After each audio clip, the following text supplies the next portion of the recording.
So, how did it happen? Is the question I get from a lot of my clients. What happened to my body? How did this happen? And my usual answer is, well, gradually then suddenly, right? You know, we accumulate so much over the years, both enriching and beneficial experiences in our life, but also the other side of it, the damage, right? The traumas, right? So what I find with a lot of clients who come to see me, especially when they get more into their higher adult life, into their 40s, their 50s, their 60s, we can trace back to injuries and traumas and events that happened in their life very early on, you know, even as far back as very early childhood, right? And so what happens when we take falls, bumps and bruises, right? Or when we overtrain ourselves or undertrain ourselves or misuse our bodies or abuse our bodies, right? What happens is, if we're not working with good form, if we're not training and using our bodies in a compatible way that's designed for our particular body type, right? New patterns emerge. And often those patterns are not serving our body's function to its highest good, meaning that it's causing damage.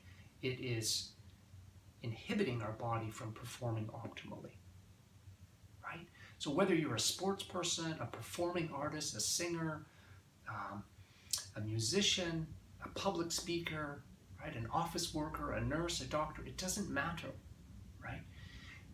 Those new patterns which have been bestowed upon your body can cause and wreak havoc in your structure, right? So when a client says to me at 40, 50, 60, 70, and says, what happened, Steve? What happened to my body? You know, I used to be able to do this. I used to be able to do that. And often I say, you know, those potentials are still inside you. They're still in there. But this armor of tension over time has draped itself on your structure, has built itself up. New patterns have built up over the ideal pattern that you once had. And again, it can be from spending too much time in a desk, in an office chair, right? Not spending enough time in natural activity. So those potential patterns, healthy patterns, are still in there for most of you.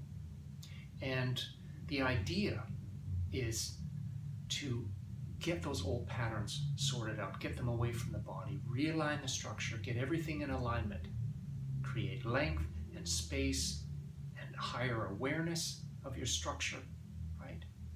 And the rest of the systems will follow, right? The musculoskeletal system, the nervous system, the pulmonary system, circulation, lymphatic flow, and on and on and on and on, digestion. Things will improve as a result of getting that structure more open again and helping to alleviate and eliminate those old patterns that don't serve us anymore, right? So, how did it happen?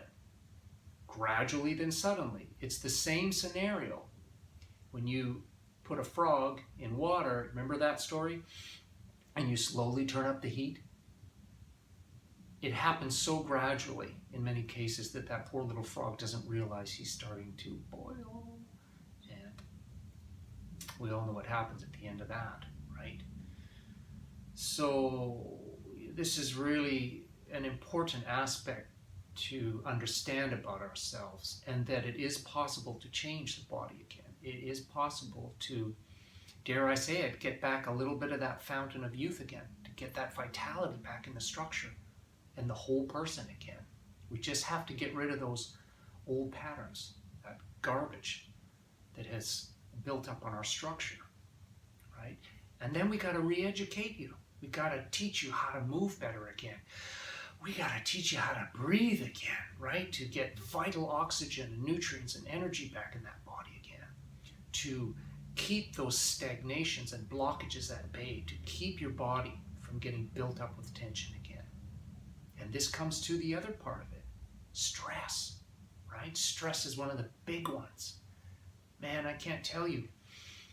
I would have to say, 80% of my clients have medium to high levels of stress.